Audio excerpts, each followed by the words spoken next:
Good afternoon, everybody, and welcome to this meeting of Executive on Tuesday, the 21st of January. I'm Councillor Claire Douglas, and I'm the leader of the Council and the chair of this committee, and this is one of the two main decision-making gatherings, committees of the Council. So we'll get straight down to business then, and first of all, I have apologies from Councillor Webb. Secondly, and first agenda on item is declarations of interest. Can I see if anybody has any declarations of interest? No, there are none. Thank you, everybody. Item 2 on the agenda is the minutes of the meeting from 12th of December. Can I see those who are willing to approve those minutes, please? So that's approved unanimously. Thank you, everybody. And then item number 3 is public participation. And we have 5 people today who have registered to speak, and they are all in attendance in the room, I believe. Yes, I think so. So can we start with the first person, who's Mr. Richardson? If you'd like to come to the desk, Mr. Richardson. Yes, you are. And you have 3 minutes. I can speak quite clearly. Yeah. Can we give Mr. Richardson a microphone then, and then he can stay where he is? Yeah, thank you. Yep. Well, you can either choose to stay there, sir, or No. okay. Oh, okay. We're moving now. Thank you. There you go. Sure. Okay, for you.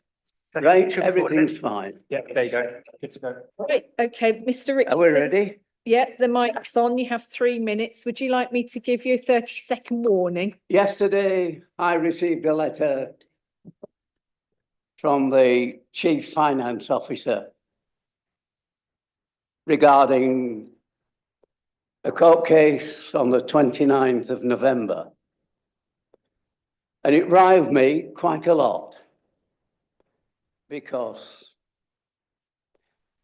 what it means that you people passed a budget in February this year, 3% on the council tax and 2% on the adult social care. 2% of £2,000 is £40. My bills show £350 roughly. Now, why the hell's that? You people have no idea what the hell's going on. Over the 9 years, the council has collected roughly a whole year's council tax for the adult social care. And that is totally wrong. It amounts to around roughly £1,300 or £1,400. And that's a hell of a lot of money, which is unaccounted for by you people to the public. So what are you going to do about it? That's the thing. And you have to answer it now, because if you continue as you are for next year, the adult social care is going to be in the region of £400 for the taxpayers. And that's totally wrong. If you cannot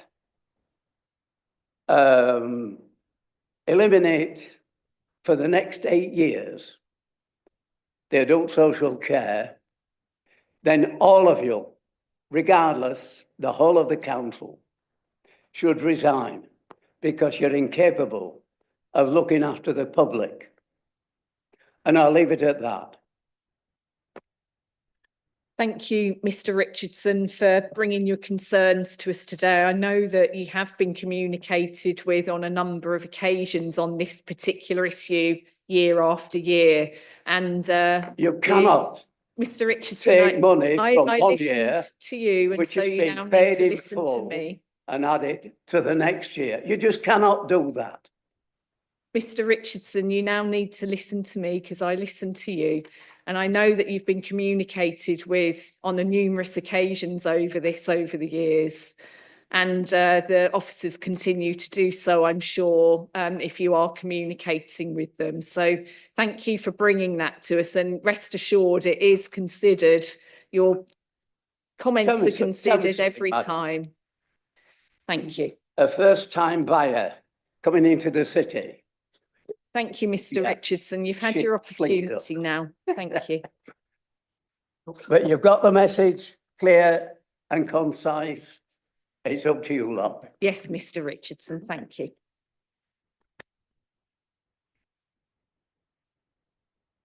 Right, thank you. No problem.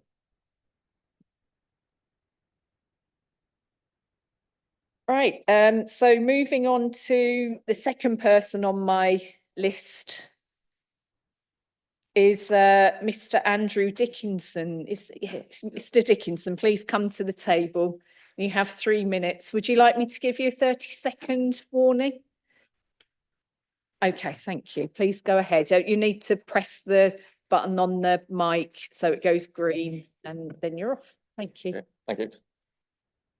You're proposing further crippling tax rises on already struggling hard-pressed households and businesses.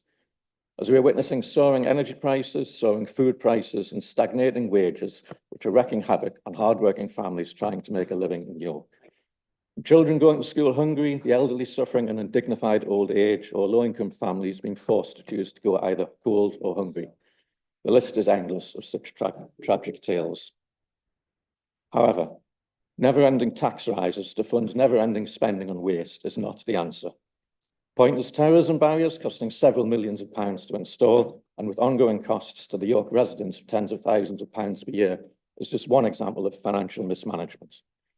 Taking a brief look at the council's accounts, I find the figures truly eye-watering. £110 million on adult social cases per year, £40 million on customer and communities, whatever that may be, £9 million on public health. These sums of money simply do not equate to the levels of service being provided, likely due to a combination of poor management, inefficiency, and lack of innovation. I urge you all to dig deep into the council's accounts and question exactly where the money is being spent, because the numbers point to considerable waste. I witnessed this firsthand when I walked through York on Saturday morning and noticed not one, not two, but 3 attendants vaping away next to one of these terrorism barriers. A very visible and pointless example of public money being wasted. The proposed neighbourhood caretakers are yet another example of how to squander York residents' hard-earned money. They are pointless and will likely achieve nothing. The big budget conversations are not conversations. They did not involve a representative sample of residents. I've not met anyone at work in my local community or anyone who has even heard of these. They are rigged documents to produce solely to whitewash the decision to hike up taxes to unaffordable levels. This is not the answer. I would like to propose a citywide referendum on this budget so the public can decide fairly on whether our money should be squandered away or whether the council should learn to live within its means as everyone else has to do. I urge you all to reject the proposed tax increases and think instead of the hard-pressed families of York who are struggling to pay their bills every month. Thank you for that, Mr. Dickinson, and thanks for bringing your concerns to us. And I would like to assure you that our consideration every year that we look at budget is around the cost of services to the taxpayer in York. And since I've become leader, we have very much looked at what you classify as waste, but I'm not sure your understanding of where perhaps that lies is perhaps as thorough as it might be. Our staff work very hard, but there are ways that we can do better at delivering services, and that is a big part of our budget this year. As you might have seen, that we're proposing to make efficiency savings in that way and doing business differently within the council by £1.8 million which is a significant amount. But we do have to deliver statutory services, particularly adult social care, as you mentioned, and also children's services. And we have an ageing population, and people, unfortunately, have complex care needs, and it is exceptionally expensive to deliver that. And I'm sure all of us would prefer that that weren't the case, but it is, and we must deliver those services. So I do appreciate what you've said, and thank you. Can I reply to what you said? No, Mr. Dickinson, I've given you your time, and now you need to give me mine. So we do consider this every time, and thank you for bringing that to us, and I'm sure we will see you again at some point. Thank you. The next person on our list is Mr. Andrew Lowson. So please, if you could come to the desk, and you have 3 minutes. Would you like me to give you a 30-second warning? You're okay. Okay, thank you. Okay, thank you. Please go ahead. Okay, thank you. In reaction to last week's budget announcement, members of this executive know the views that I've been asked to convey from the businesses. So I'm not going into huge detail, but by summary, I think the first point was the consultation period came at a bad time for retail and hospitality as they were focused on Christmas trade. Secondly, the rise in car parking charges for the first 2 hours is seen as very worrying. Because of the steep rise, the Minster badge discount doesn't really have a huge effect, and many regular users of York City Centre live in places that are also ineligible for that badge. And on the tourism tax, the Hospitality Association of York, which represents many of the larger hotels, they expressed disappointment that they've not been consulted as a group, especially because if the tax is ever forthcoming, they will be expected to administer the charge. So this past week has demonstrated that I think, improvements to partner working need to be done. Talking partnerships is easy. True partnership working takes commitment and a willingness from all sides. If we are to have a shared vision of a less congested city centre with a better user experience, we need to agree the journey to get there. I think many businesses will support this ambition, but you have to bring the business community with you. Much of the comms around this budget has been about resident views.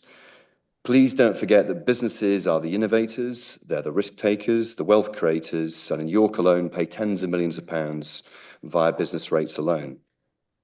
The car parking rises that have been announced come with very little positive news with it. For example, there's no more consistent or late night opening of the park and ride, something which businesses have talked about and lobbied for a while. This dynamic parking focuses on price increases at peak times, but there's no dynamic parking offers for off-peak times. Businesses tell me that this resonates with what is happening nationally. There's a lot of cost pressures arriving in April, but very little positive news to accompany it.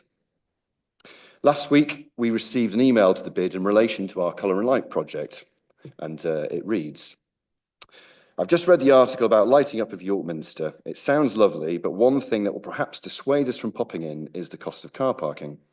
This was a deciding factor recently as to whether we went to the Ivy in York or Harrogate to spend some vouchers we'd been given. We live in Tockwith, and whilst we're closer to York, we choose Harrogate because of the convenience of free on-street parking after 6. During the day, I'm happy to catch the park and ride, but in the evening, and particularly in winter, you don't want to be stood around waiting for buses. Whilst we understand the funding pressures of the council, we feel this is counterproductive to businesses in the city. So I know that this is just one email, I appreciate that, but it encapsulates what York businesses fear about these extreme price rises, the worry about driving them to other destinations. So I hope the administration are able to listen to this feedback tonight and rethink what might be possible to bring some balance to the budget. Thank you.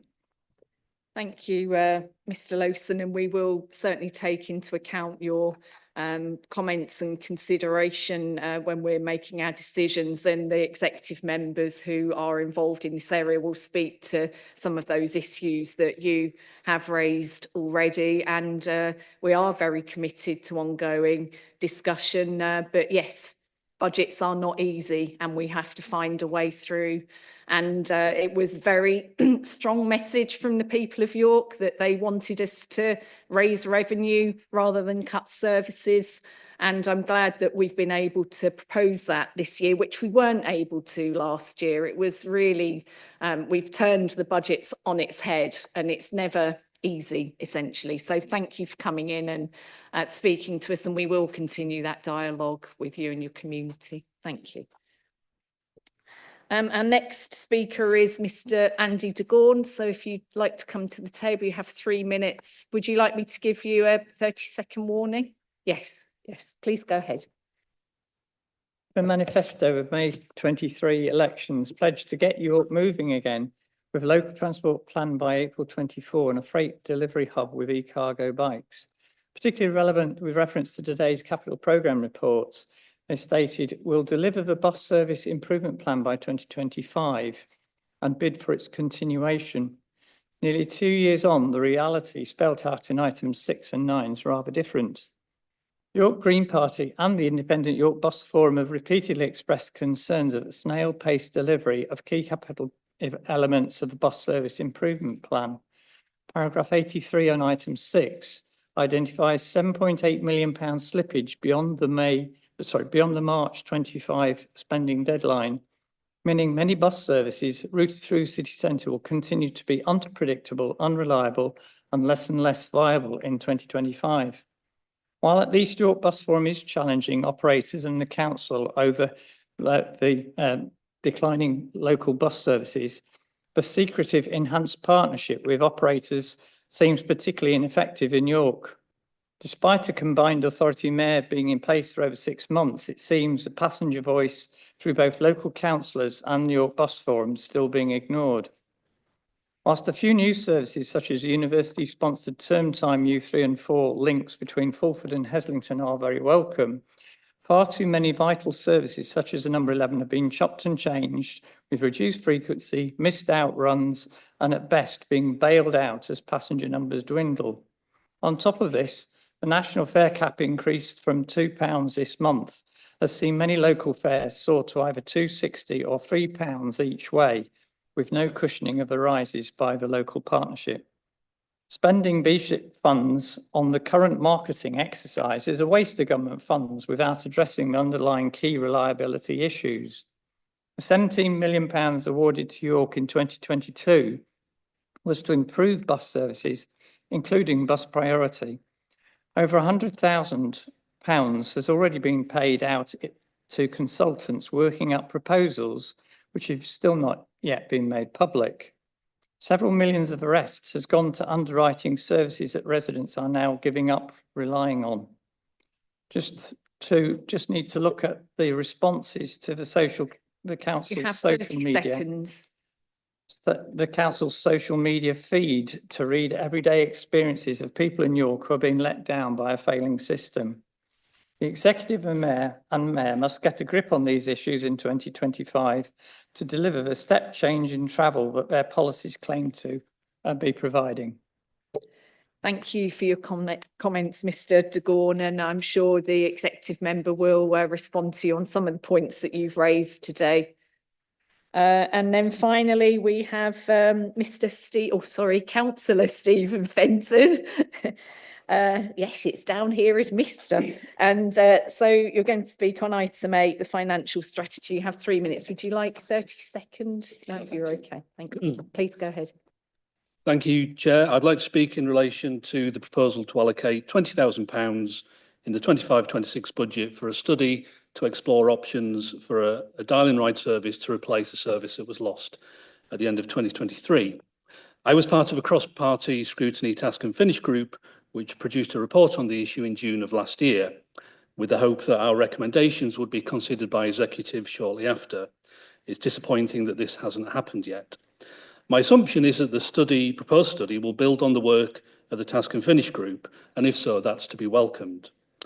In 2023-24, there was a revenue budget of £98,000 to support the operation of Dial and Ride, with a separate £23,000 budget to support the York Wheels volunteer car scheme, which continues.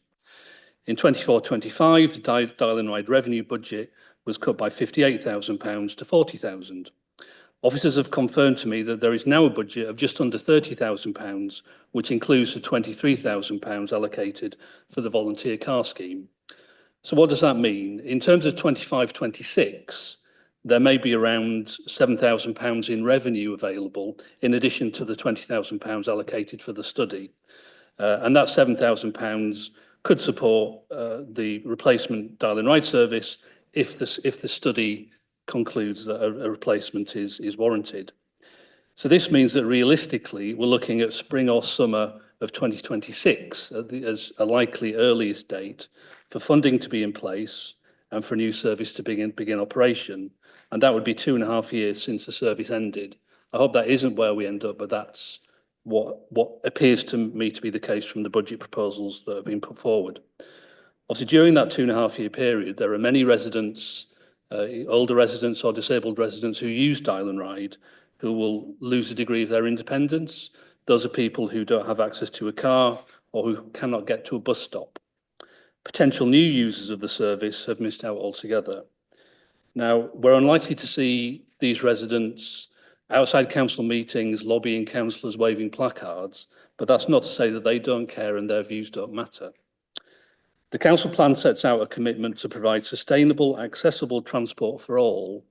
So my plea to executive is to live up to that commitment and give dial and ride the priority it deserves. Thank you. Thank you, Councillor Fenton, and I'm sure that the executive member will respond to some of those elements, given that we have allocated money to, unfortunately, very beleaguered service, given the problems that it had in that period that you're talking about. And we, of course, take the scrutiny review and the task and finish work very seriously, and that is why we have got some money in there in the budget. So yes, we are taking it forward, and you will hear more, I'm sure. Thank you.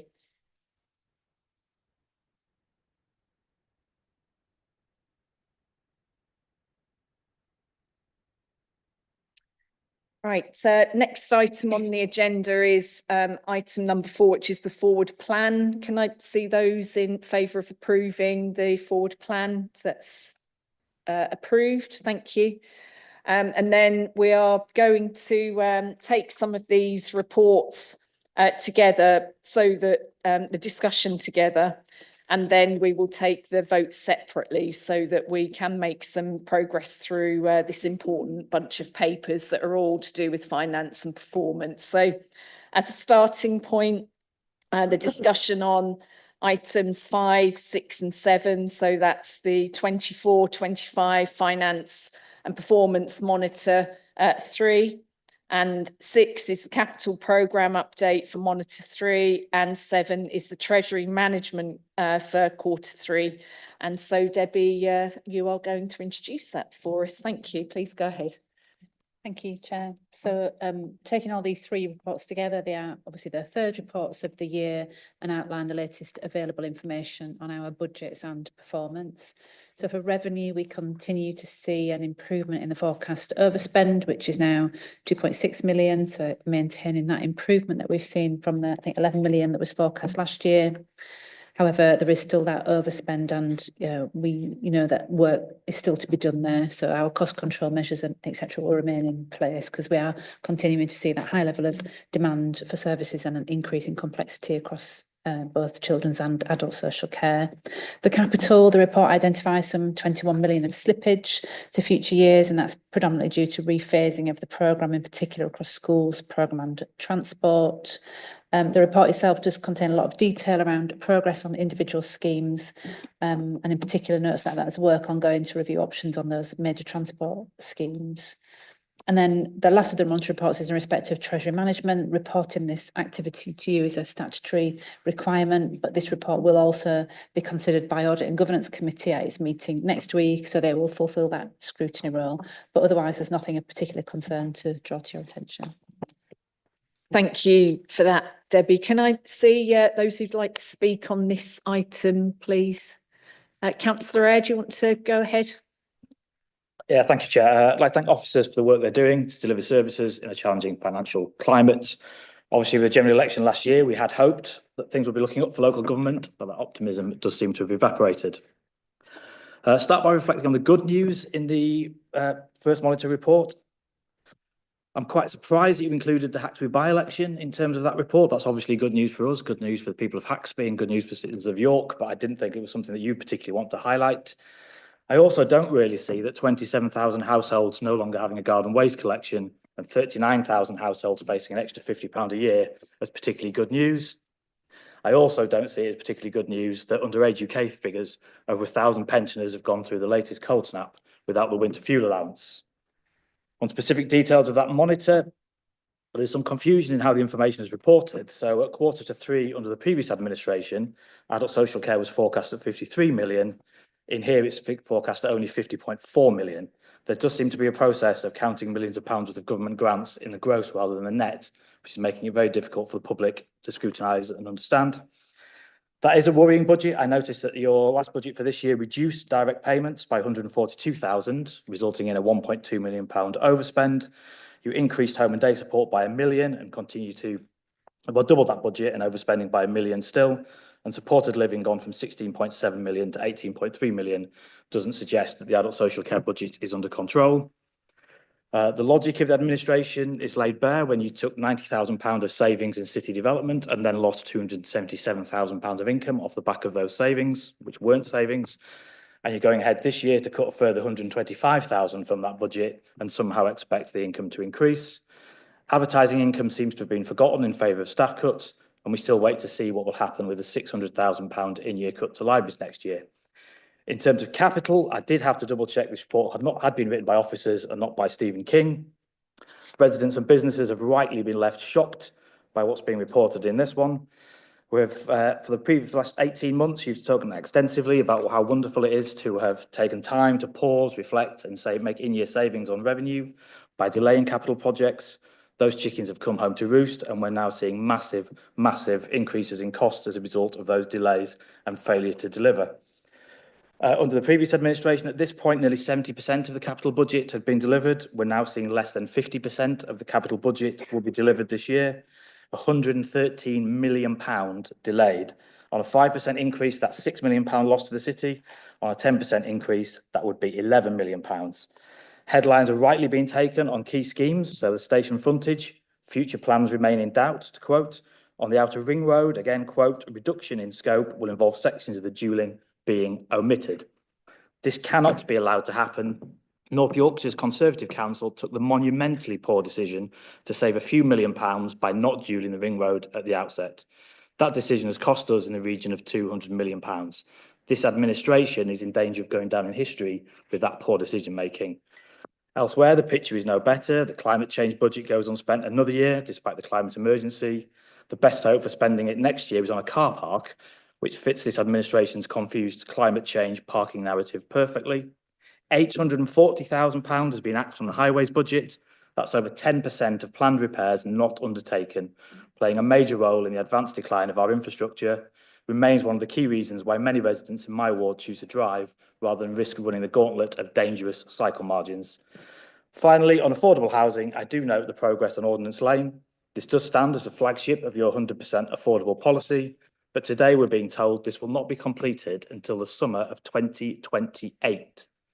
2028. That will be 1 year after you will have been voted out and will mean that not one affordable housing unit will have been completed on your housing delivery programme in the lifetime of your administration. Thank you, Councillor. It's rather unfortunate that some of us just really do not recognise some of those elements that you've spoken about there. So, Debbie, would you like to respond to any of that in the factual aspect? Sorry, I don't have that information in front of me, Councillor. Apologies. Could you repeat the points that you made? Sorry. It's the table on forecast spend for adult social care. So if you take in the adult social care budget, plus your forecast overspend, it comes to 50.4 million. If you go back quarter monitors to the last quarter monitor. So that your budget forecast table, outturn position, with the adult social care budget plus the forecast overspend, gives you a total of about 50.4 million for the year. Can I make a suggestion, because it appears that as a term we often use, managing to bamboozle folks with numbers, that can we, like, would you submit this in writing so that officers can respond, and I'm sure we can get you an answer. I think that might be the most appropriate route. And in that case, Councillor Lomas, would you like to speak? Thank you. Yeah, thanks very much. And I'm speaking on all three of the Monitor 3 papers.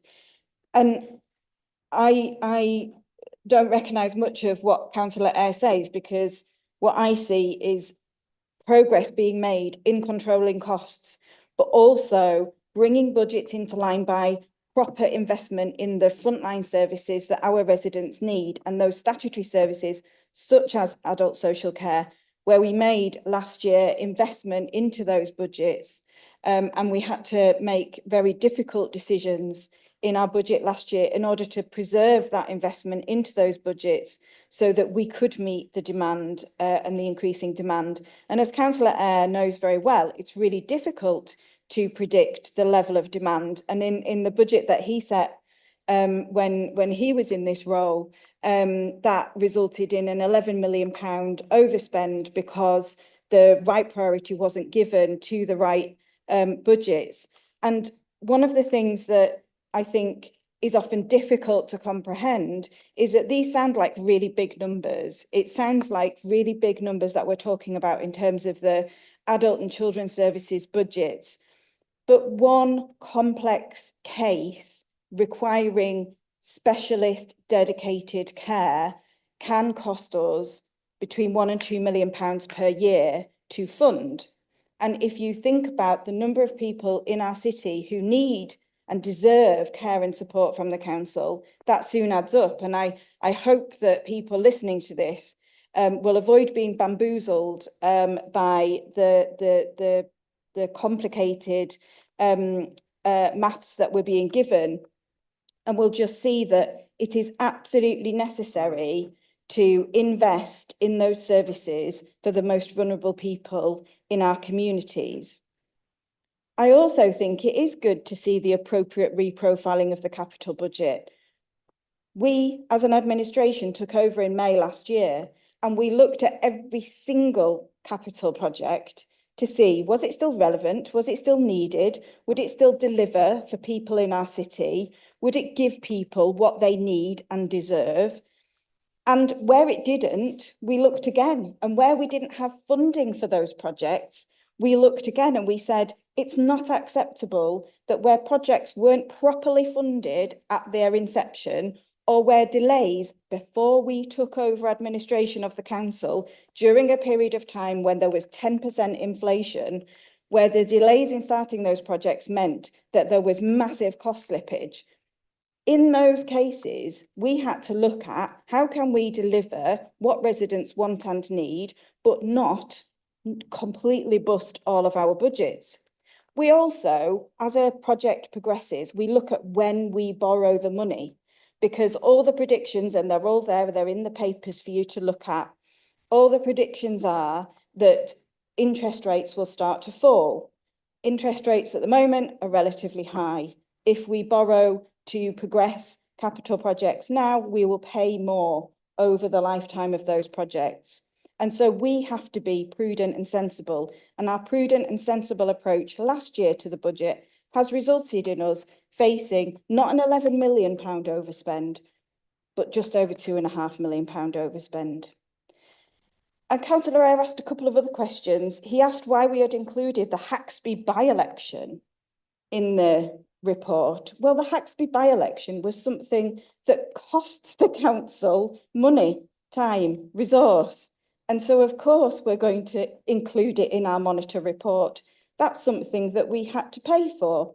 And so it is something that we should report on, like we report on everything that we have to pay for, whichever party it involves.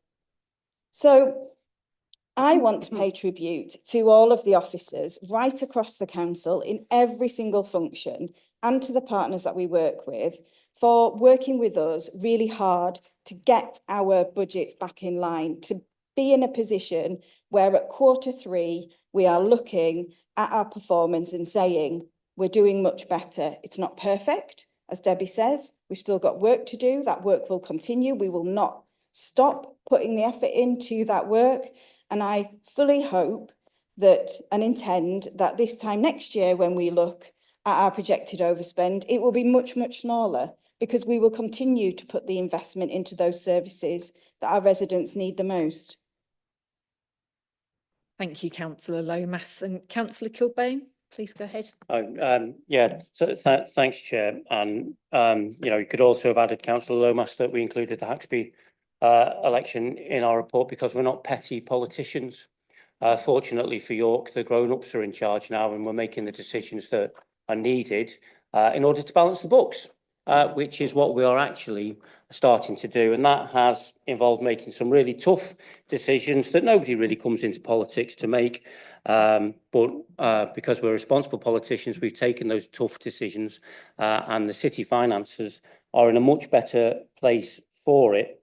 For example, contrary to Councillor Red's claim, which I assume is for a leaflet in the suburbs somewhere, but we are not underinvesting in highways. In fact, we are protecting the council spend that we make on highways. We don't have to spend any of our council tax on highways, but we choose to do so because the residents tell us that they want us to invest in our network. So we have protected that spending, and we fully expect when the final settlement comes in from the government via the combined authority, that we will be looking at levels of investment in our highways, getting back to somewhere where we were before the austerity measures that were imposed by the Liberal Democrats and the Conservatives throughout the last decade and beyond. So, you know, this is a good news story in terms of where these levels of investments are starting to come. And we're also looking at making sure that we're also investing in our pavements, so people can walk around the city. It's a very walkable city to get around. So we're looking at investing in our cycle paths, areas that have been neglected for years as part of that increased spend. And I am getting a little bit fed up, Chair, if you don't mind me saying, with people talking down York. You know, at the moment, we've just seen the headlines today. The hotels have just had a bumper year, best year that they've had in ages. We've had footfall increasing massively in the city. I'm sure Councillor Villiers can tell us about the increased numbers of bus passengers at the same time as we're having a decrease in the number of people that are using the car parks. Now, I kind of expect Councillor Ray to try and talk it down because, you know, he's got leaflets to write. I am a little disappointed that the bid are doing similar. So we've heard tonight about the Colour and Light exhibition. Total failure to mention the fact that that was funded by the council. You know, the good things that are happening in York are done by everybody, all of us working in partnership. But it seems that some people like to blame the council for everything they think is wrong, but are very slow to praise the things that we are doing. And just for the record, we have been talking to representatives of the tourist industry for the best part of a year. But those talks had basically run out of steam. So we are now pushing other ways to try and bring in a tourist tax to York. And in fact, those conversations have reopened and continue again tomorrow. And we look forward to engaging with everybody around that. And finally, and this is finally, Chair, I promise you, more people talking down York. We've had the ex-executive member for transport come here tonight and tell us how terrible things are, which flies in the face of all the stats. Now, the buses aren't great and they can be better, and we are working day in, day out, as Councillor Villiers will no doubt tell you, to carry on improving them. But, you know, it is worth bearing in mind that where Councillor de Gorn talks about the Independent Bus Forum, he is one of the primary members of that bus forum. He is a political opponent. There are other members of that bus forum who do run for council for political parties that are in opposition to us. And I think people ought to bear that in mind when the bus forum claims its independence, that they do have political operators within it. Because actually, we do want to work with people across the piece who want to carry on improving the bus service that we inherited. And we will continue to do so with the powers that we have. At that point, I suppose I better. Oh, no, just one final thing.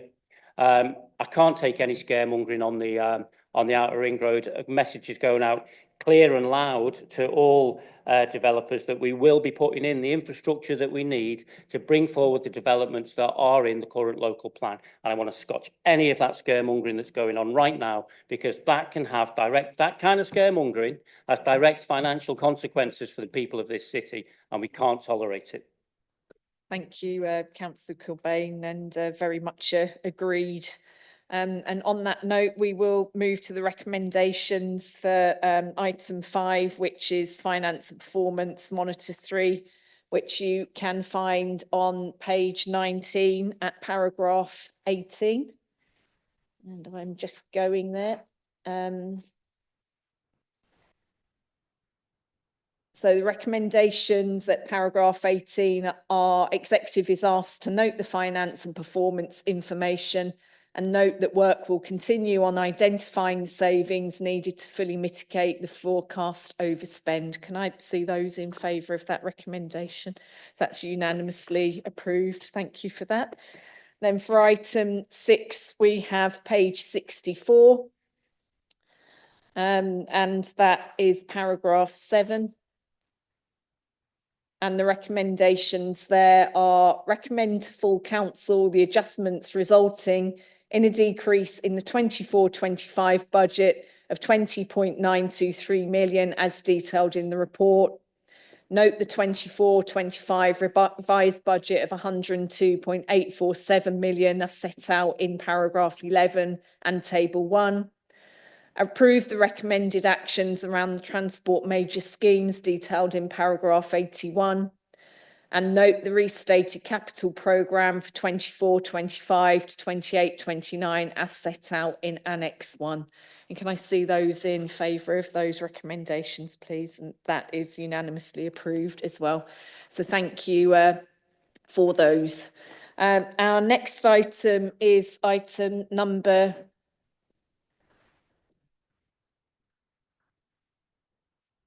Oh, sorry, Treasury Management, item number 7 is at page 96, the paragraph 6. And the recommendation there is that executive is asked to note 24-25 Treasury Management activity to date up to the period ending the 30th of November 2024. And the prudential indicators outlined in Annex A, and note the compliance with all indicators. So can I see those who are in favour of those recommendations, please? Thank you. So that's unanimously approved as well.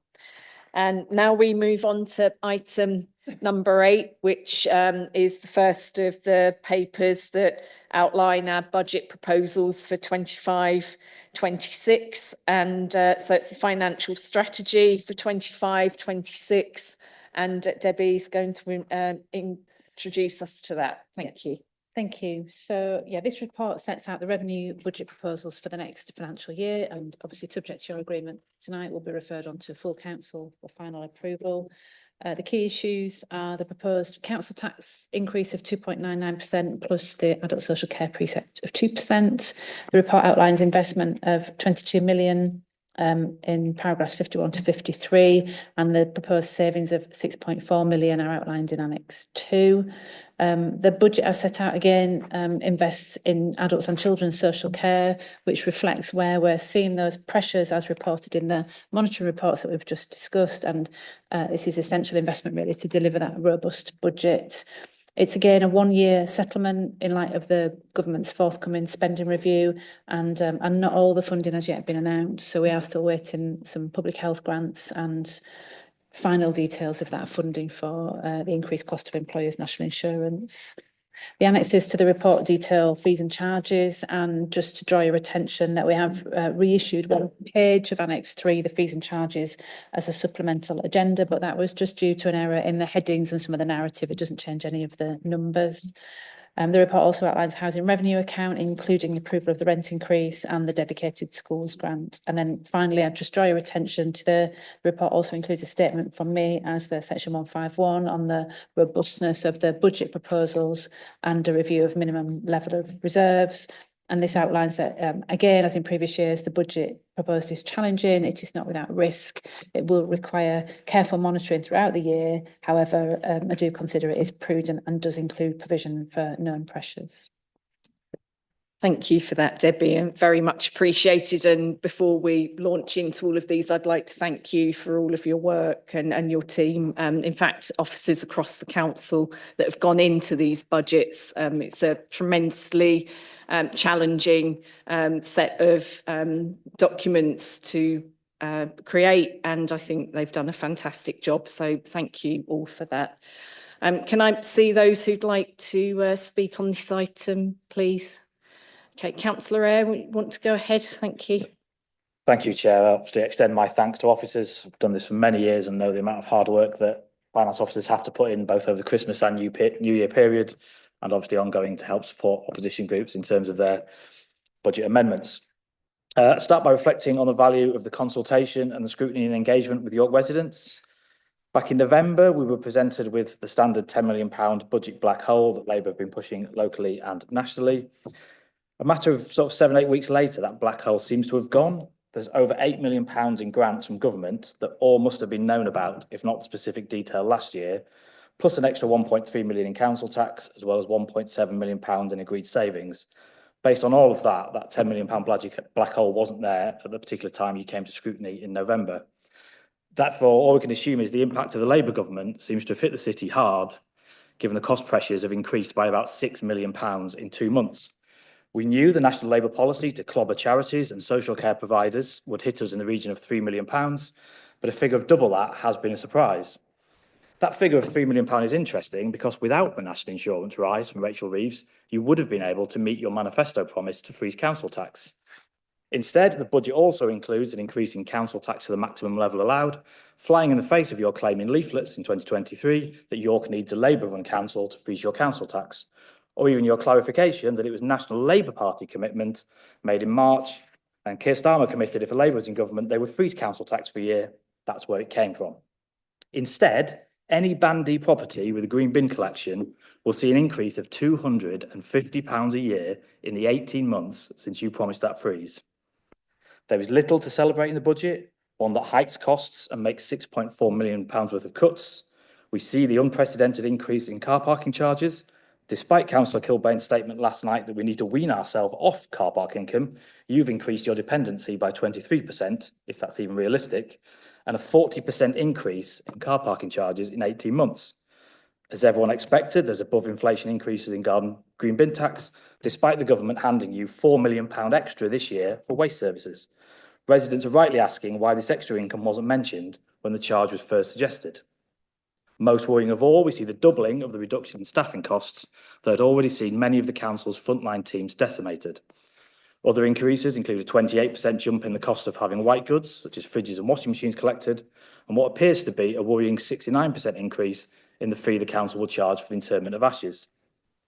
The budget also reveals that many of the savings agreed in 24-25 have yet to kick in, such as the proposed cuts to library funding, which attracted huge opposition, meaning that 1.7 million of cuts agreed last year are set to bite in 25-26. When the last Labour government began the austerity programme, we as a council launched the More for York programme to drive efficiency and protect frontline services. Now under a new Labour government, Labour Mayor and Labour Council, we see the Less for More campaign in full swing. Maximum council tax, hidden taxes and sky-high fees, while libraries face closures, potholes are unfilled. The 800,000 was taken out this year, Councillor Kilbane, not next year. Verges are overgrown, parks are in disrepair, and major schemes are mothballed or reduced to meaninglessness.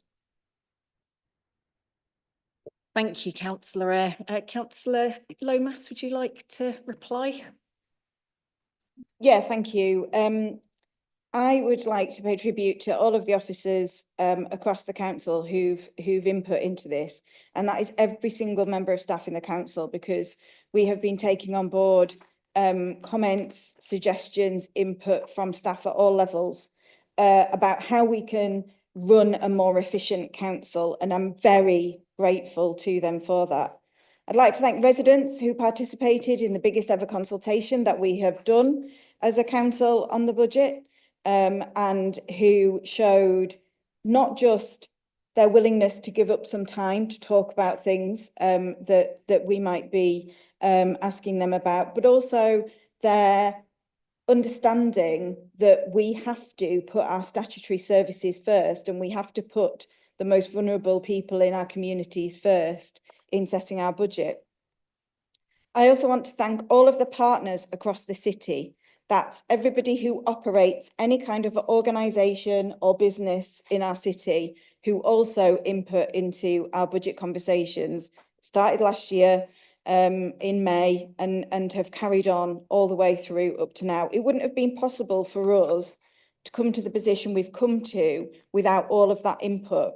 But I also want to be really clear that we were elected to run and administer this council, and that means that the decisions that are made are ours to make, and we take responsibility for those. And that's why it's really concerning to hear Councillor Eyre making serious allegations against us that we knew about funding and hid it from the public, that we purposefully misled the public about the level of funding available and the funding gap in the council. And I'm sure that if Councillor Eyre has such serious concerns and allegations to make, that he'll make them in the proper way. I think it's really important in this report to note that we are bringing in investment into the council, and we are looking at £18 million from the combined authority and £2.6 million from other sources, over £20 million coming in to support us to meet our absolutely ambitious plan for this city, despite our financial challenges. We do have a one-year settlement this year, and that means we're waiting until after the spending review to see what our longer-term situation will be. And we do look forward to multi-year settlements in the future to enable us better long-term planning and the ability to make sure that we can run projects across multiple years. It is a positive to be able to sit here this year and say that we are able to balance the budget without any further cuts to services this year. I know that it was very difficult for everyone involved last year when we went through the budget process through executive and full council to set a budget that meant that we had to cut services to residents, because that is not why any of us came into this. And I'm really proud to be now talking about a budget that is balanced without the need to cut any further frontline services. And I know that there are people who will have many views about all of the different proposals we have as part of this budget. But I also know that we have absolutely listened in our consultation to what people have told us, whether they be residents, whether they be business owners, whether they be people from voluntary and third sector organisations in the city. We've listened to what they've told us. We've listened to the things they're concerned about. We've listened to the things that they prioritise. And so we have chosen to do some things, such as increasing parking charges as a way of balancing the budget instead of reducing our spend on road maintenance, because residents told us that's what they would prefer. And we are working on longer term options around a visitor levy, because everybody who responded to the consultation virtually, 80% of them, said that they wanted us to explore that. That doesn't mean it's going to come in tomorrow. It means that we are actively working on how we do that. But we're becoming at the same time a more efficient and crucially a more effective organisation, delivering better outcomes for residents while we refine the structure.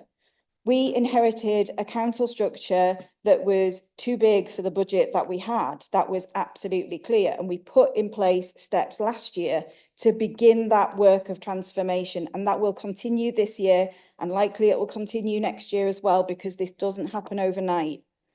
And we will make our structure fit the new, smaller council, but delivering more effective, better outcomes for our city. We're looking at things like our back office processes, ICT solutions that can help us with efficiencies. We're looking at structures so that we have fewer layers of management where they're not needed. We're fixing those foundations and stabilising our finances so we can continue to deliver the services that residents need and deserve. And I'm grateful to officers for bringing forward the capital receipts flexibility to produce a transformation fund so that we can invest in things that may help us to be more efficient and effective and deliver those better outcomes for residents, because that means that we're not only fixing things now and balancing the budget this year, but we're putting in place things that will give us longer term better outcomes, and that in the longer term saves the council money.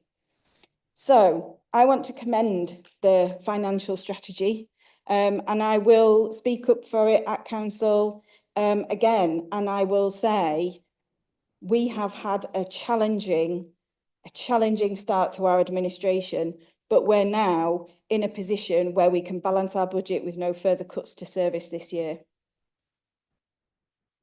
Thank you, Councillor Lomas, and I couldn't agree more. Can I just see who else would like to speak, please? Councillor Stills-Warshaw, would you like to go ahead? Thank you. Thank you, Chair. And I echo Councillor Lomas's thanks to residents, officers, groups in the community, all who have played a really big part in this. And I'm really pleased that as a council administration, we're prioritising adult social care through investment, which is something vital for the health and well-being of our residents. We are absolutely committed to protecting the most vulnerable in this city and always will be. An ageing population, as well as increasingly complex needs, are adding to pressures on adult social care budgets. Those who have observed council budgets for many years will know this is nothing new, but is a challenge we must address each and every year to ensure that our services continue to meet the needs of the city's population. So we're proposing an additional investment of 8 million in adult social care in 25-26. This funding will be used to support people with complex needs, older residents and disabled people. The council is facing increased demand for social care services, and the cost of care home placements and home-based care is increasing. The council has a statutory responsibility to the city's older and disabled residents, and this investment will help us meet that responsibility. This will be achieved through the 2% adult social care precept, a decision we do not take lightly, and we appreciate the city's collective contribution to these important services. I want to stress that that does not take away the need to innovate and look at new ways of delivering services. As we consult on adult social care, on a new adult social care strategy, further utilising technology and considering ways in which we can invest to save in the future, these are all part of our approach. Technology will play a major part in how our services support residents in the future, working alongside partners in the health sector to help our older residents age with dignity. The council is making a positive decision about the funding we receive by investing in social care beyond the increase we receive from the government. It will continue to be a challenge to deliver services as demand will increase, but we are in a good position to do this. Following difficult decisions we've already taken, we will work tirelessly for our services to continue supporting some of York's most vulnerable residents. Thank you, Councillor Stills-Warshaw. Councillor Kent, would you like to go next? Thank you. Thank you, Chair. I'd also like to highlight a positive from this strategy. We're in a position where not only we're not having to make any further cuts to services, we're, as we've heard from Councillor Stills-Warshaw and Councillor Lomas, putting additional funding in, and I want to especially highlight the £150,000 that's been put into the neighbourhood caretakers scheme. I'm very sorry to hear that Mr Dickinson thinks we don't need it and it's a waste of time. It's surprising since the details haven't yet been released, so I'm not sure quite how he knows this. But we made this commitment in May 2023 on the back of extensive door knocking and engagement with residents who all said they wanted to help their neighbourhoods shine and have an improvement to local communities. This is going to enable that. It's also reflecting the input that we need to ramp up and support volunteers in the city. And one big aspect of the budget consultation was that many people, when they had the budget explained to them in detail, so they understood the difficult decisions that were being made, they wanted their local areas improved, but they also very much wanted to be part of that improvement. And so a lot of this is going to be put into additional feet on the ground, but we're also going to be able to improve services, cross-departmental services working together, and really improve the way that those who want to help their own neighbourhood shine are supported and enabled to do that. So I'm really pleased that we'll be able to bring the details of that to scrutiny shortly. Thank you, Councillor Kent. And finally, Councillor Revilius. Thank you. Just to absolutely echo all the hard work that's gone into this, and how pleased I am to be looking at this budget this year as compared to how it felt last year.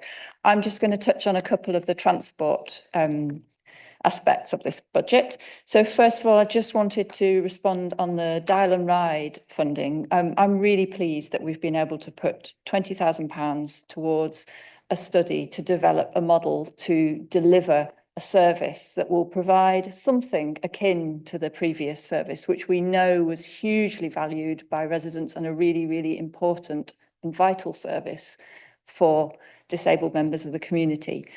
However, we don't have a model to deliver that right now. So the important thing was to put the funding in to develop that model, and also to look at how we finance it and what area it covers. So we need to look at, do we want to work with the combined authority on this? Should it cover just York, or should it go beyond York a bit? So there are questions to be asked by the model that we want to develop.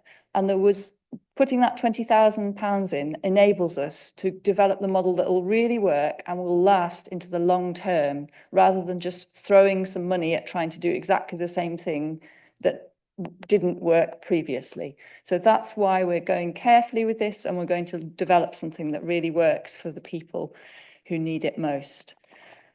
Just onto parking charges, which obviously have been a topic of interest.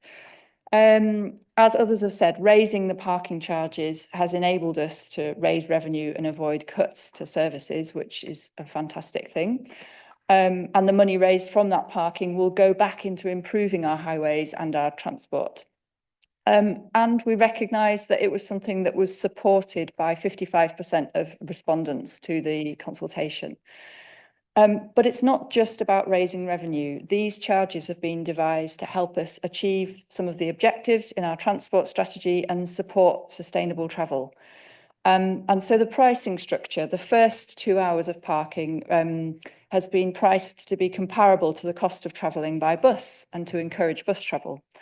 And we've put in an increase of 10% on the days when traffic congestion is at its greatest, Fridays, Saturdays, and during the Christmas market, to encourage people again to use other means of transport on those days. We've applied the same charges to all city centre car parks and on-street parking in the centre, to avoid drivers driving around and the city looking for the cheapest parking. Again, it's a source of congestion, so it's a way of trying to eliminate some of that. And it gives people clarity on what to expect when they come to the city, what they're going to pay. It's not this sort of plethora of charges that we have at the moment. But we have absolutely listened to the concerns that have been raised by businesses. I attended a meeting of businesses back in December and listened to them. And as a result of listening to those at that meeting and in subsequent conversations, we've made some adjustments to the originally proposed charges. We've increased the discount of the residents' Minster badge from 10% off your parking charges to 30% off your parking charges at any time. And we've also tapered the costs of parking after the second hour to make longer stays visits a better deal for people. We're confident that the increased charges won't be damaging to business. Last year, we raised our parking charges by 10%, and yes, our car park transactions fell by 7.6%, but the income went up by 4%, and the footfall in the city went up nearly 8%, demonstrating that people still came to York, even if they weren't driving and parking in our car parks. And that is exactly how we start to wean ourselves off relying on car parks. We encourage people to use other means, but if they are still driving in, they're going to have to pay a bit more. So that's part of the way in which we wean ourselves off. The other part of it is that at the moment, we are having to subsidise buses to the tune of 3.5 million. If we can start reducing the subsidies and increasing our car park income, then we wean ourselves off having to subsidise buses so much, and we make them more successful because more people are using them. And already we can see that that's been happening. Last year, the park and ride figures are the best since 2017, a really great recovery since COVID. And December 2024 park and ride figures were the best that they've ever been for December. So our buses are doing really well, and we want to continue that trajectory. We also need to remember that 22% of households in England don't have access to a car, rising to nearly a quarter of households in York. All of those people are valuable customers too, many of whom are at the moment possibly deterred from visiting York due to congested roads which make their bus travel unreliable. And it's worth noting that research has shown business owners tend to overestimate the number of customers who travel in by car by as much as double, and that car parking prices have not been found to have a clear impact on retail vitality. So, we need to recognise that York's roads are regularly at capacity. The only way that we can grow footfall in the city is to increase the proportion of people who arrive using public transport, walking and cycling. And studies have shown that on a single carriageway of road, if you just fill it with cars coming in, you get 2,000 people per hour coming in. If you filled it with buses, you get 9,000 people per hour coming in. And if you filled it with cycles, you get 14,000 people per hour coming in. Clearly, you can bring more people in using public transport, walking and cycling. And that's the way that we will grow our footfall. And alongside the increased parking charges, we'll be introducing measures to make it easier for people to use public transport, walk or cycle. And we've already started putting some of those in place. We've got many, many things in our implementation plan, and I'm not going to start going through them all now. But some of the things that will be coming forward soon are improvements to park and ride, including overnight parking. They're on the way. Removing barriers from the walking, wheeling and cycling routes.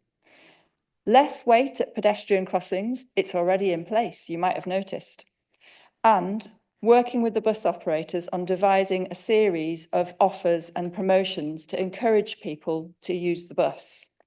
And already we can see that happened last year. We put a lot of our BSIP funding into that marketing, which Andy de Gorn said was completely pointless, but we saw some of the best bus figures we've ever seen. I think that's about it, really. That's all I was going to say. I'm very pleased to be putting forward this budget, and I'm looking forward to continuing our fantastic trajectory into sustainable travel. Thank you.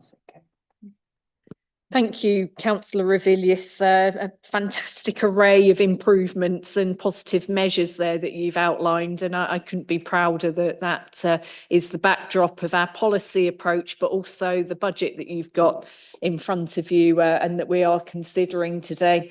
And I just also wanted to raise with everybody that we've also through our diligence and getting spending under control, and also the fact that we have got a slightly better settlement from central government this year, been able to invest money in helping our city to tackle the cost of living crisis. And we are investing over 50% increase in our hardship funds, and also putting money into the voluntary sector to help them to deliver financial inclusion programmes across the city. Also, we are putting money, as has been outlined, into neighbourhood caretakers, which is a very proud moment for us.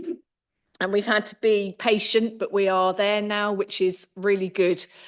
So all in all, I cannot really emphasise to everybody who's watching now, participating, who's come to speak to us today, that this string of measures that we have in front of us is a really positive move for the city. There is still financial stress in the system that we have to take into consideration. We still have to work hard to keep spending under control and look at better ways of doing things. But this is a very positive move for the city, and I want to recommend it to everybody. So for a start, then we will look at the recommendations on page 121 and 122, and there are quite a lot of them, so please bear with me while I read through them because they are very important. So we have members are asked to recommend to council approval of the budget proposal as outlined in this report, in particular the net revenue expenditure requirement of 156.921 million, a council tax requirement of 120.18 million, the revenue growth proposals as outlined in paragraphs 51 to 53, the 25 to 26 revenue savings proposals as outlined in Annex 2, the fees and charges proposals as outlined in Annex 3, the housing revenue account 25-26 budget set out in Annex 5, the dedicated schools grant proposals outlined from paragraph 141, and the flexible use of capital receipts policy set out in Annex 7, including delegation to the Director of Finance to determine the costs that can be charged to the transformation programme.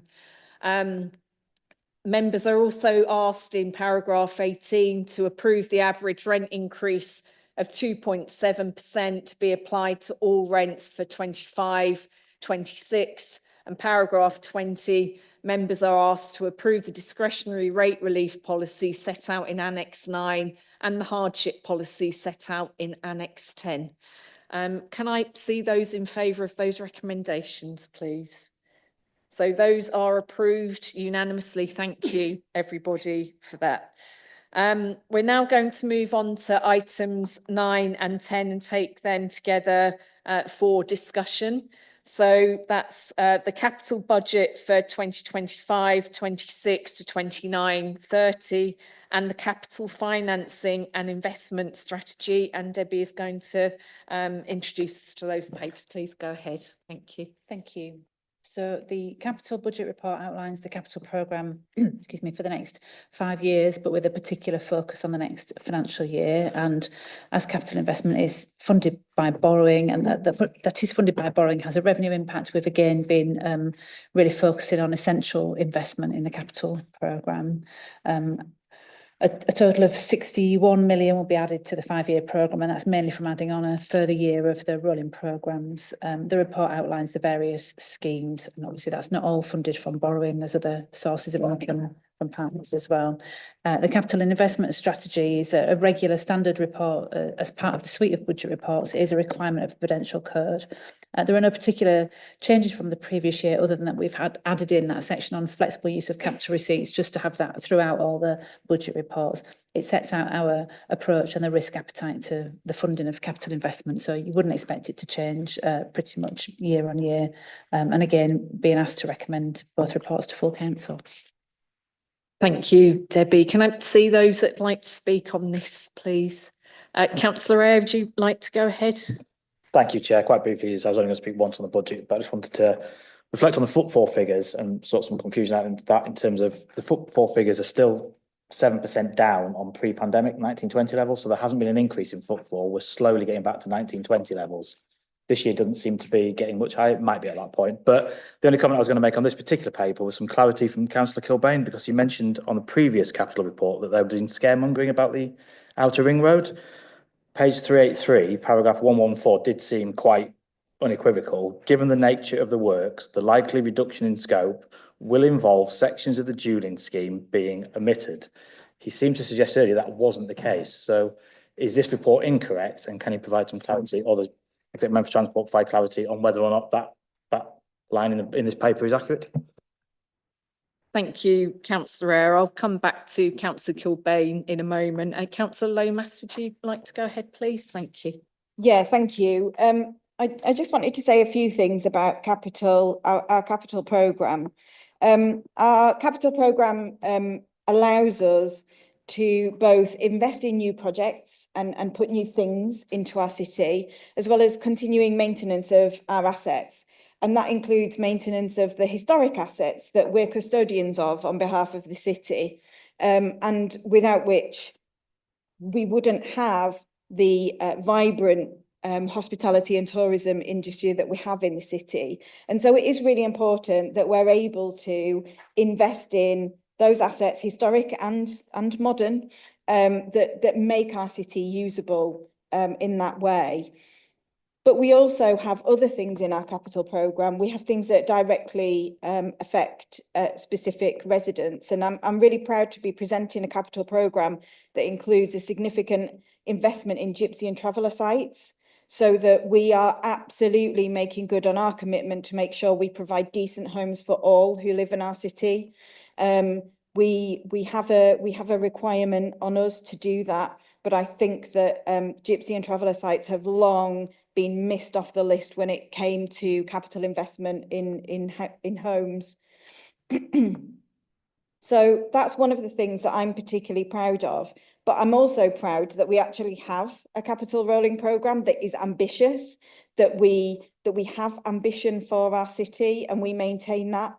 And especially in times of financial difficulties, when it's easy to just give up, it's easy to just say, well, we won't do that, or we won't think big, we won't be ambitious because we haven't got the money to. But we are showing here that we are still ambitious. We still intend to deliver an ambitious capital programme. It might be slightly differently shaped to the one that was envisaged by the previous administration, but we are still ambitious for our city, and we are still doing things that move our city forwards, that give people the opportunity to do amazing things in and around the city. So with our financial challenges, it is absolutely right that we target our spending really carefully, that we bring in all the investment that we can, and spend that in areas that benefit residents who need it most, or enable us to maximise our spend and our future savings. And it is right that we have looked carefully at some of the projects that were already in train when we took over administration. And we've looked at them, and we've looked at the fact that even if they had been started in May 2023, they still would have not have had sufficient funding to deliver them as envisaged, because they were put together without sufficient funding.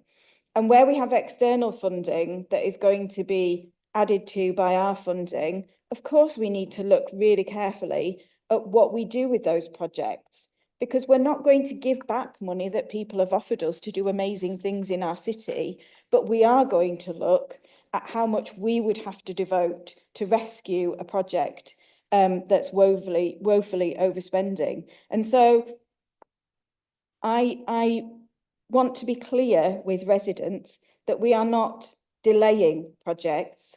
We are making sure that when projects start, they can be finished. We are making sure that when we start a project, we're going to be clear on what will be delivered with the funding that is available, and that funding is available and in place. And so I commend the capital budget and the capital investment strategy. Again, it's sensible, it's prudent, it allows us to move into the future, to do amazing things, to have ambition for our city, but to do that in a way that doesn't break the bank. Thank you, Councillor Lomas. Councillor Pavlovic, would you like to speak next? Thank you. Thank you, Chair. And I've listened to this evening's proceedings with considerable interest, and I completely concur with the comments for the earlier agenda items. And I particularly want to talk about the housing revenue account and the investment of £800,000 additional funding into repairs and modernisation that we'll be making over the next 5 years. And that's on the back of an increase last year as well. And And I completely understand Councillor Ayres' approach. It's his job to say that everything this council does is terrible. And just in the same way, it's my job to point out what a Labour administration actually deliver. And in my portfolio area, I'd just like to emphasise the difference that we've made. So, for example, on voids, the time to re-let a property has reduced by 34 days since we took power. The amount of time it takes to get a house ready for a void has fallen by 5 days since we took power. And that's really important, not just because it's the right thing to do when you have a significant housing need, but because it brings in additional money to the council. And we've seen by the performance that we've already had that the percentage of rent debt collected has fallen from 3.66% in the last year of the Lib Dem administration to 1.53. That's money coming into the coffers of the council. And that's why it's really important. Modernisation, energy efficiency, repairs and decent living standards for our tenants. These are going to save tenants money. They're going to make their houses warmer and safer. We've now done a stock condition survey for the first time in this city of every single council house that we have. And now we can plan for the future. And this is where this investment is going to be able to deliver. We've delivered a hell of a lot with the budget that we had. We'll be able to deliver so much more with the additional investment. So that's just what I wanted to say about, as well as thanking, as everybody has done, the staff that have worked incredibly hard across the board within housing. Thank you, Councillor Pavlovic. And yeah, you really said what is at the crux of this. It's about delivering for the benefit of the people of York, listening to their priorities and making sure that we're getting out there and doing what we can for them is tremendously important. And Councillor Kilbane, would you like to finish off? Sure, yeah, Councillor Ayre, thank you. Yeah, thank you, Chair. As with Councillor Pavlovic, I do appreciate your position, Councillor Ayre, being a party of perpetual opposition. Normally, the culture is to indulge in the fantasy politics that you can do so from a position of where you have no authority and no decision-making responsibilities. It will come as no surprise to anybody that the cost of dualling the outer ring road and putting in the roundabouts rose considerably from when the programme was first scheduled. And what you know is as grown-ups in charge, we have to look at the range of options that are going to be available to us, and those range of costs will vary depending upon the works that we do. So what we need to do in the first instance is deliver the connections that are needed for all of the sites, both business and residential, that are in the local plan that will be coming forward and should hopefully will be adopted imminently. We need to make sure that we're good to go on those in spite of the increased costs that we've seen for construction over the last few years. However, by focusing upon those in the first tranche of the works, it doesn't mean that we've lost the ambition or the desire to dual the outer ring road. It just means, like we've had to do with many things since coming into power, we need to find the funds from other sources or maybe the same sources, and obviously we are exploring how that can be done. So I fully understand why, given his oppositional politics, councillor chooses to tell a particular story, telling that story can have a damaging impact on investors if they don't fully understand that this administration remains committed to making sure that those strategic development sites will be accessed and will be coming online post adoption. And as for the rest of the dualling, well, it's up to us to go away and make sure that we can achieve what the achievable is with the funds that are available, and we tend to go looking harder and further for those funds than previous administrations. Thank you, Councillor Kilbane. Right, so let's move to the recommendations on agenda item 9, which is the capital budget 25-26 to 2029. And those are on page 356 at paragraph 9.